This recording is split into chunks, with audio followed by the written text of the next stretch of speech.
যারা খারাপ কাজের মধ্যে জড়িত হয়ে যায় তোমরা তাদেরকে খারাপ কাজ থেকে বাধা দেবে, খারাপ কাজ থেকে দূরে রাখার চেষ্টা করবে এবং তাদেরকে ভালো পথের নির্দেশনা দিবে, ভালো পথের রাস্তা তোমরা তাদেরকে দেখিয়ে দেবে। যদি কোনো ব্যক্তি ভালো কাজের আদেশ দেয় এবং খারাপ কাজের নিষেধ করে, ওই ব্যক্তিরা আল্লাহ রাব্বুল আলামিনের কাছে প্রিয় হয়ে যায়। নামাজ যেভাবে ফরজ, রোজা রাখা যেভাবে ফরজ, হজ করা যেভাবে ফরজ, যাকাত দেওয়া যেভাবে ফরজ, কালেমা পড়া যেভাবে ফরজ, ঠিক একইভাবে সৎ কাজে আদেশ দেওয়া আর খারাপ কাজে বাধা দেওয়া আল্লাহ রাব্বুল আলামিন প্রত্যেক ক্ষমতাশীল ব্যক্তির উপর ফরজ করে দিয়েছেন। সুবহানাল্লাহ। এখন কোন ব্যক্তিরা ক্ষমতাশীল, কারা এই কাজগুলো করবে? রাসূল সাল্লাল্লাহু আলাইহি ওয়াসাল্লাম বলেন, যার যেটুকু ক্ষমতা আছে, যার যেটুকু ক্ষমতা আছে। চেয়ারম্যানের আছে ইউনিয়নের মধ্যে ক্ষমতা, ঠিক কিনা বলেন? মেম্বারের আছে তার ওয়ার্ডের মধ্যে ক্ষমতা, সরদারের আছে তার মহল্লার মধ্যে ক্ষমতা, আপনার আমার আছে আমাদের ঘরের মধ্যে ক্ষমতা, ঠিক কিনা বলেন? এজন্য রাসূল সাল্লাল্লাহু আলাইহি ওয়াসাল্লাম বলেন, যিনি প্রাইম মিনিস্টার তিনার আছে গোটা দেশের মধ্যে ক্ষমতা, যারা এমপি তারা তাদের আওতার মধ্যে ক্ষমতাদার ব্যক্তি। এখন যার যেইটুক ক্ষমতা আছে তার সেইটুক ক্ষমতার উপর নির্ভর করে সে সব কাজের আদেশ দেবে আর খারাপ কাজে বাধা দেবে। জবান খুলে পড়ি সুবহানাল্লাহ। যারা দেশের কাজ করে, যারা দেশ চালায়, তারা তাদের কাজ করবে, তারা দেশে কি হচ্ছে না হচ্ছে ওইসব কাজ খারাপ কাজে বাধা দেওয়া আল্লাহ তাদের উপর কি করেছেন? জোরে বলেন, ফরজ করেছেন। এখন এই কাজ যদি কোনো ব্যক্তি না করে সে জান্নাতি না জাহান্নামী ঘোষণা করেছেন কে?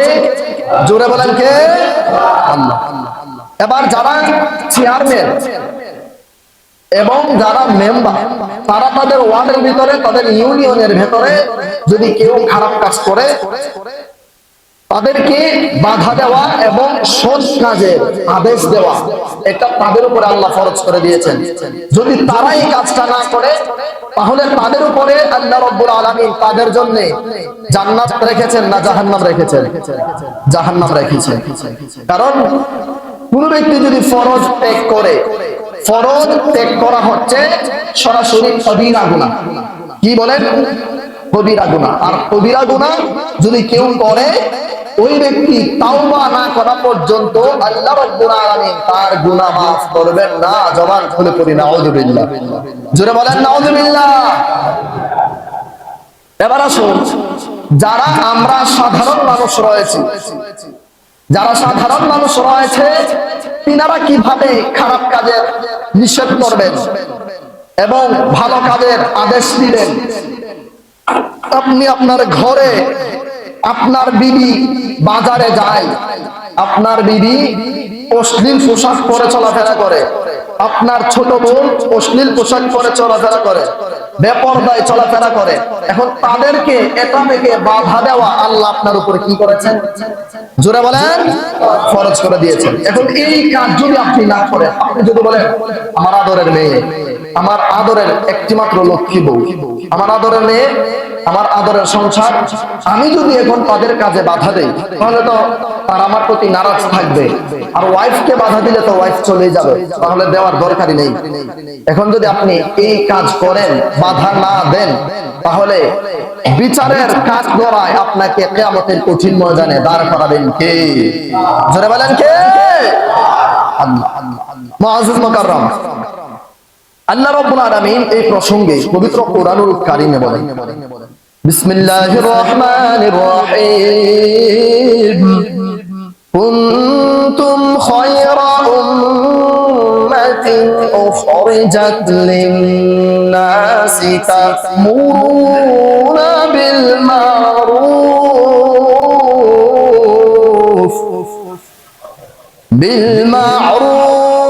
ওয়া তানহাউনা আনিল মুনকারি ওয়া তু'মিনুনা বিল্লাহ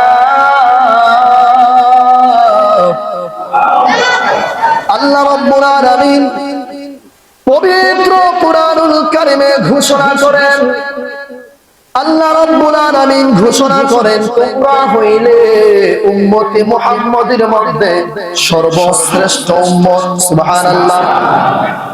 এরপর আমার আল্লাহ রাব্বুল আলামিন বলেন, তোমরা হইলে সর্বশ্রেষ্ঠ উম্মত, তোমরা ভালো কাজের আদেশ দেবে আর খারাপ কাজ থেকে মানুষকে নিষেধ করবে। তোমরা যার যার জায়গা থেকে যে যেখানে বাস করো সেখান থেকে তোমরা খারাপ কাজের নিষেধ করবে আর ভালো কাজের আদেশ দেবে। মুসলমানেরা, এরপর আমার আল্লাহ রাব্বুল আলামিন বলেন, তোমরা ভালো কাজের আদেশ করলে আর খারাপ কাজের নিষেধ করলে তোমাদের ঈমানকে পরিপূর্ণ করে দেবেন কে? জোরে বলেন কে? এরপরে আল্লাহ রাব্বুল আলামিন অন্য আয়াতে বলেন, যারা খারাপ কাজে নিষেধ করে আর ভালো কাজে আদেশ দেয় তারা হচ্ছে সফলকাম ব্যক্তি, তারাই হচ্ছে সফল ব্যক্তি। জবান খুলে পড়ে সুবহানাল্লাহ। হে মুসলমানেরা, আল্লাহ রাব্বুল আলামিন বলেন, ওয়ালতাকুম মিনকুম উম্মাতান ইয়াদউনা ইলাল খায়রি ওয়া ইয়া'মুরুনা বিল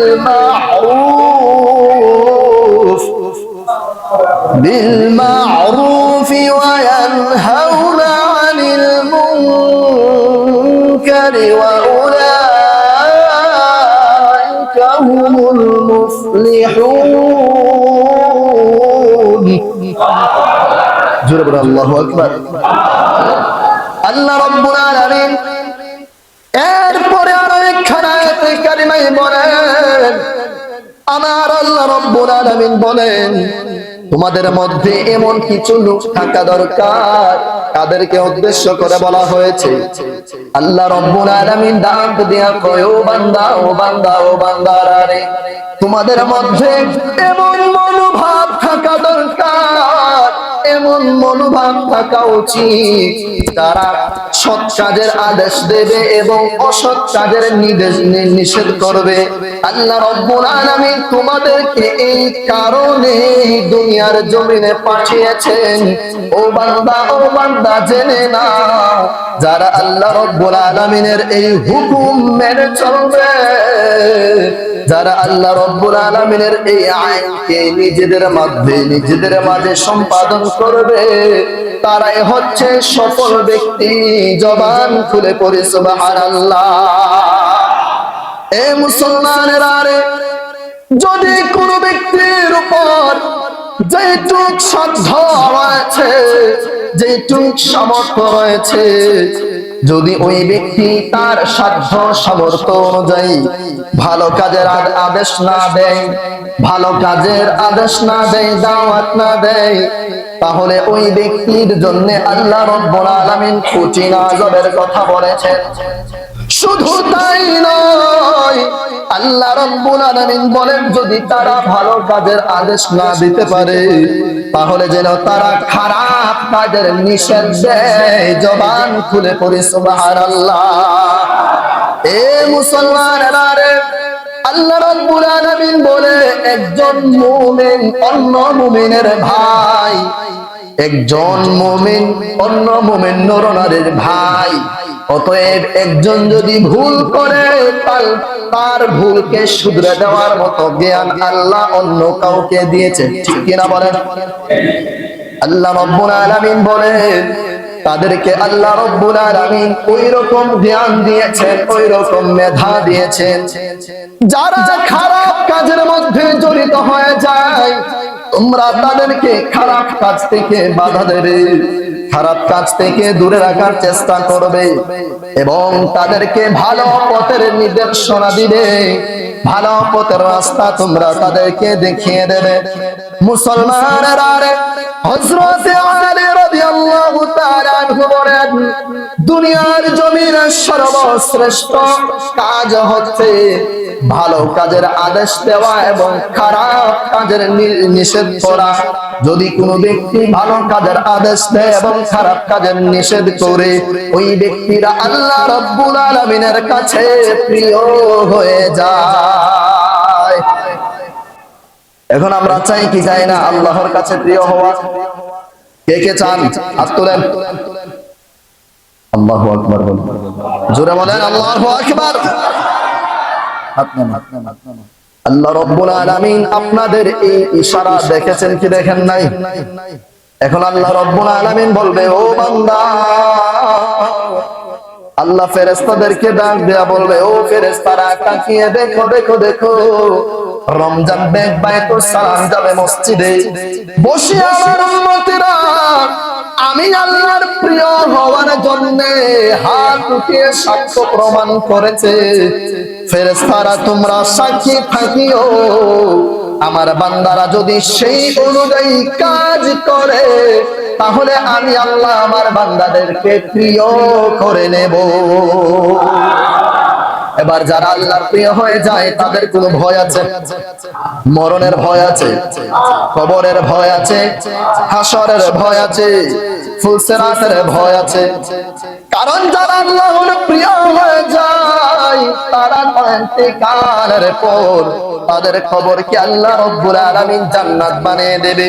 আর যাদেরকে আল্লাহ রাব্বুল আলামিন ঘৃণা করেন, যাদের উপর আল্লাহ রাব্বুল আলামিনের ক্ষোভ রয়েছে, যারা আল্লাহ রাব্বুল আলামিনের হুকুম মানে নাই, তাদেরকে আল্লাহ রাব্বুল আলামিন কবরে জান্নাত দেবে না জাহান্নাম দেবে? জোরে বলেন কি দেবে? মুসলমানেরা রে,